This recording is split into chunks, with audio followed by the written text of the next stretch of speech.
नमस्कार दोस्तों आज के इस वीडियो में हम बात करेंगे एक मैट्रिमोनियल डिस्प्यूट की। और इसमें हम देखेंगे कि क्या कोर्ट की ऑब्जर्वेशन है और शेयर्ड पेरेंटिंग क्या होती है, और क्या अगर वाइफ किसी के साथ एडल्ट्री में रह रही है, अगर उसके नाजायज़ संबंध हैं, तो क्या वो एक इनकॉम्पिटेंट पेरेंट भी समझी जाएगी। ये हम आज के इस वीडियो में देखेंगे। इस जजमेंट की जो डिटेल्स हैं वो मैं डिस्क्रिप्शन में डाल दूंगा। आप लोग में से अगर कोई पढ़ना चाहे तो दिल्ली हाई कोर्ट की वेबसाइट पे आप उसे पढ़ सकते हैं by logging on those details. Right, तो अपना आज का वीडियो शुरू करते हैं। तो सबसे पहले देखते हैं दोस्तों, what are the facts of the case. So the parties got married on 28th of November 2004 according to Hindu rites. And इस शादी से उनकी दो लड़कियां हुई, जिसका एक का बर्थडे है 17/4/2011 और दूसरी का 19/5/2013। The matrimonious life was tumultuous and strained up by the and the parties ultimately got separated on 27 February 2018। यानी तकरीबन 6 साल से ये दोनों लोग अलग रह रहे हैं। The respondent mother claimed that the behaviour of appellate father was erratic and irresponsible. यानी कि वो कहती है कि पति का बिहेवियर जो है गैर जिम्मेदाराना है।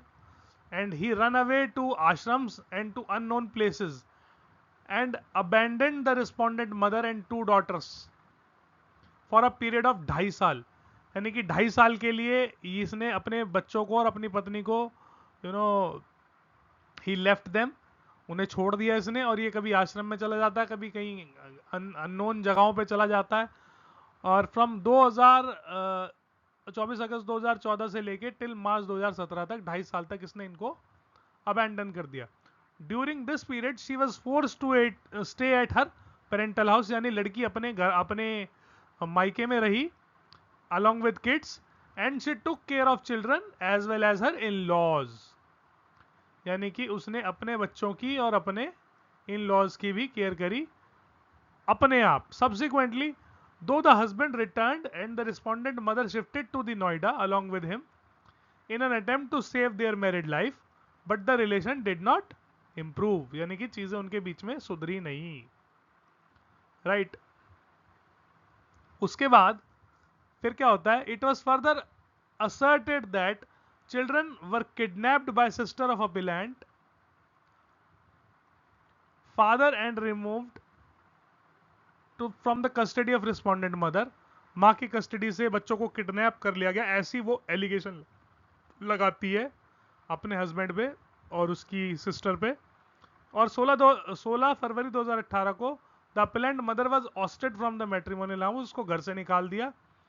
एंड ऑन 27 फरवरी 2018 को उसे घर से निकाल दिया। And on 16/2/2018 she was not even allowed to talk to children on phone as they have been in custody of father, and she did not know whereabouts of the children. Aggrieved, the mother filed a custody petition seeking permanent custody of both the daughters। Right, तो ये case है, माँ बच्चों की custody मांग रही है और वो ये एलिगेशन लगाती है कि बच्चों के फादर ने और उनकी बुआ ने उन लड़कियों को किडनैप कर लिया और 16 फरवरी 2018 से उनकी उसकी उन बच्चियों से बात नहीं हुई है। राइट, तो ये एक केस है मदर की तरफ से। Right, now let us see what does the husband have to say. So husband अपनी वाइफ को काउंटर करता है और वो कहता है that the guardianship petition is counter blast to divorce petition. मेरी डाइवोर्स पिटिशन के अगेंस्ट में इसने ये कस्टडी की पिटिशन डाली है और उसने वो डाली है 13 फरवरी 2018 को। अब यहां देखिए, ये जो कस्टडी पिटिशन डाली that is on 27 February 2018 against the respondent mother on ground of cruelty and adultery. यानी कि उसने जो केस डाला है वाइफ के, जो डाइवोर्स पिटिशन डाली है, that is on ground of cruelty and adultery and to the criminal complaint filed by him on 28 March 2018 against the petitioner and her paramour. यानी कि जो उसका प्रेमी है लड़की का, उसके अगेंस्ट उसने कंप्लेंट फाइल की है, और ये 497, 498, 34 में, राइट, गौतम बुद्ध नगर नोएडा में। तो ये लड़का कहता है। उसके बाद he further alleged that the conduct of respondent mother was irresponsible as she did not take care of minor daughters. She invested most of her time and energy in her illicit relationship, यानी कि इसने अपना ज्यादा time नाजायज संबंधों में दिया है, ना कि बच्चों की देखरेख करने में। And the respondent mother has no motherly care and concern for the minor daughters. उसके बाद ये कहता है that he had caught the respondent mother and her lover in hotel Apple Pie, sector 30 Noida on 16 फरवरी 2018 को उसने इन लोगों को होटल में पकड़ा था, which had precipitated the entire incident of separation of the parties and their children। यानी कि वो कहता है कि ये जो इंसिडेंट हुआ था जब उसने होटल में अपनी वाइफ को उसके लवर के साथ पकड़ा था, इसी वजह से उसने सारा सेपरेशन का ये सारा खेल हुआ है, right. Now the appellant father further explained that he had caught the respondent mother and her partner in hotel Apple Eye, on which the entire incident has happened, right. Now what are the issues framed by the court? Court ने क्या कहा कि क्या court को decide करना है? तो question ये है, whether the petitioner being mother is entitled to the custody of minor girls S and A aged 7.5 year and 5.5 years on ground pleaded in the petition। Petition में जो उसने ग्राउंड लिए हैं, क्या उसके बिहाफ पे मदर कस्टडी देने लायक है? दूसरा जो इशू फ्रेम हुआ वो ये था, whether it shall be the welfare of interest of minor child to entrust the custody to the mother, क्या मदर को कस्टडी देना बच्चों के हित में होगा? तीसरा, क्या ये पिटिशनर मेंटेनेबल नहीं है? This was issue framed for respondent. And next is relief. तो उसके बाद जो है दोस्तों वो कोर्ट के ऑब्जर्वेशन पे आते हैं। कोर्ट ने क्या ऑब्जर्व किया? तो कोर्ट ने कहा कि अगर हम एंटायर एविडेंस को देखते हैं एंड तो हम जो इवेल्युएशन कर पाते हैं वो ये है। पहला, petitioner remain indulge in extra marital affair even when she was expected to devote all her time and energy for bringing up and welfare of the children, right. Two incident dated 2 March 2018 and 16 February 2013 show the considerable period of relationship of petitioner with her former, यानी कि 5 साल का लगभग ये समय है जब वो एक्स्ट्रा मैरिटल अफेयर में रही। It is matrimonial wrong and in view of the settled law discussed above cannot be taken as sole ground to deny custody of children to her. अब यानी कि सेटल्ड लॉ कोर्ट कह रहा है कि ये है कि सिर्फ एडल्ट्री के रिलेशन में रहने की वजह से मां को कस्टडी डिनाई नहीं की जा सकती।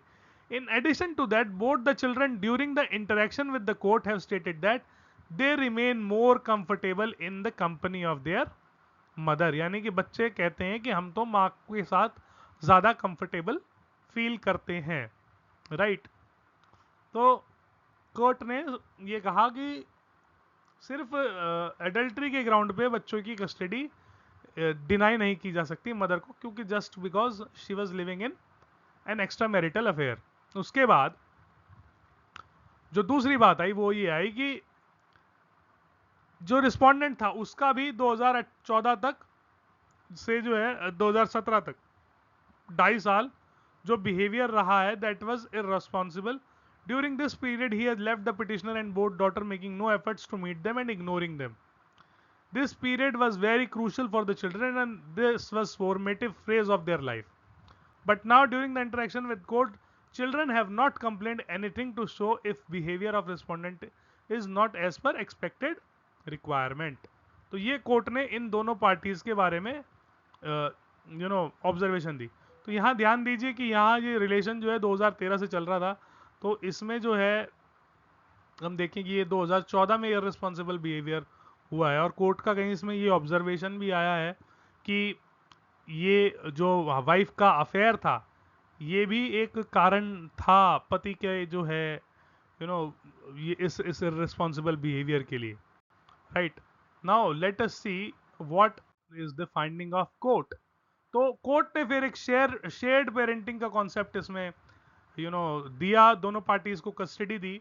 और हम देखेंगे कि ट्रायल कोर्ट ने क्या कस्टडी दी और हाई कोर्ट ने उसमें कैसे मॉडिफिकेशन कर दी शेयर्ड पेरेंटिंग में। तो पहले ट्रायल कोर्ट की देखते हैं। Since both children are comfortable in company of both parents, it is welfare of children that they should have company and guidance of both parents. दोनों के साथ रहेंगे ड्यूरिंग देयर फॉर्मेटिव ईयर्स, यानी कि अपनी बढ़ती उम्र, मतलब जो उनका जो ग्रोथ वाला जो टाइम है उसमें वो दोनों के साथ रहेंगे। Accordingly 2 weeks of the month starting from January 20, custody of children will remain with the petitioner and for the other 2 weeks it will remain with the respondent। यानी 2 हफ्ते माँ के पास रहेंगे, 2 हफ्ते पिताजी के पास रहेंगे। उसके बाद कोर्ट कहता है जो मदर है वो नोएडा शिफ्ट होएगी और उसी जो बच्चों का स्कूल है उसी के नियर बाय में she will take a house on rent and petitioner will shift to Noida, take house nearby to the vicinity of children. Right, ये 2 बार आ गया।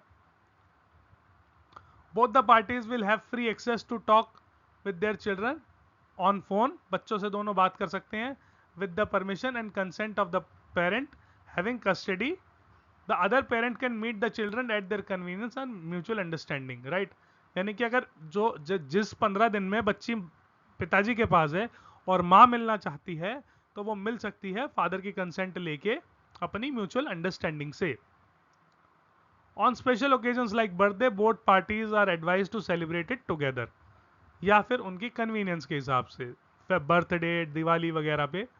राइट, उसके बाद petitioner stated in her affidavit that she can get both the children admitted at DPS Faridabad in next academic session.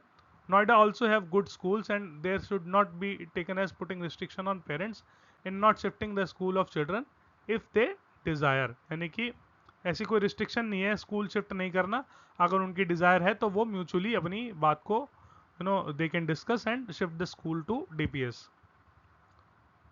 उसके बाद दोस्तों, the issue of maintenance has not been of children has not been raised, but since shared parenting has been ordered, both parties will bear the expenses of children in equal proportion। यानी कि खर्चा दोनों उठाएंगे। अब high court ने इसमें क्या modification की, that regular permanent custody of children shall remain with the mother. यानी अब यहां देखिए हाई कोर्ट ने कहा कि मदर के साथ रहेगी custody permanent, and appellate father shall have right of a day custody from 9 a.m. to 8 p.m. on every Sunday of the month, right? And in case of unavailability of children on that particular day, same shall be accommodated on any other day as per convenience and availability of minor children। That whenever there are school holidays of 4 days or more including summer break, winter break, Dashera, Diwali, any other vacation, the same shall be shared equally by both the parents। The first half shall be with the appellant father and the second half with the respondent mother, subject to mutual adjustment। उसके बाद court कहता है birthday वगैरह को सब साथ मनाएंगे।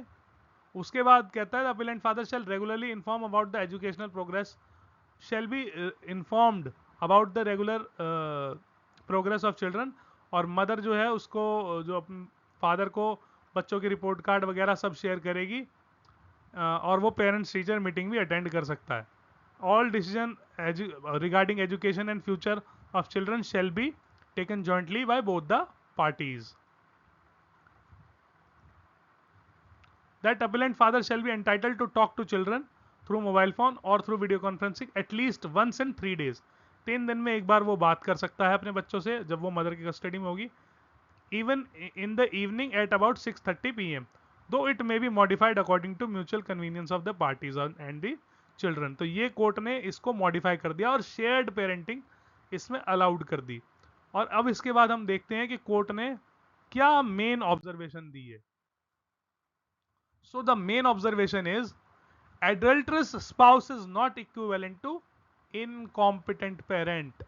अगर आप सिर्फ एडल्ट्री में रह रहे हैं वेदर हस्बैंड और wife, then it does not mean you are an incompetent parent। Point for consideration in divorce proceeding and custody matters may be correlated but are always mutually exclusive। Any adulterous relation or extramarital affair of either spouse cannot be the sole determining factor to deny custody of child। right, unless it is proved that adulterous relationship in itself detrimental to the welfare of children. यानी कि अगर ये जो adultery वाला relation है, अगर ये बच्चों को किसी तरह से नुकसान नहीं पहुंचा रहा है, and if you know children are looked after well, तो उसको हम कंसिडर नहीं करेंगे as a sole factor to deny custody of the child. हालांकि इस केस में भी कोर्ट ने ये ऑब्जर्व करा है कि मदर का जो टाइम था, मदर को जो बच्चों को देना चाहिए था, उस टाइम वो अपने इलीगल रिलेशन, अपने एक्स्ट्रा मैरिटल अफेयर में रह रही थी। वो मानते हुए भी कोर्ट ने मदर को कस्टडी दे दी। So I think this would be challenged before Supreme Court, but I think all in all it is a balanced decision, right.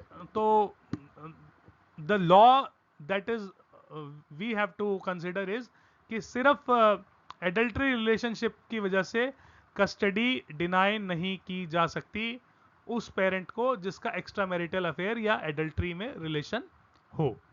उम्मीद करूंगा ये वीडियो आपको यूजफुल रही होगी। देखने के लिए आपका बहुत बहुत धन्यवाद।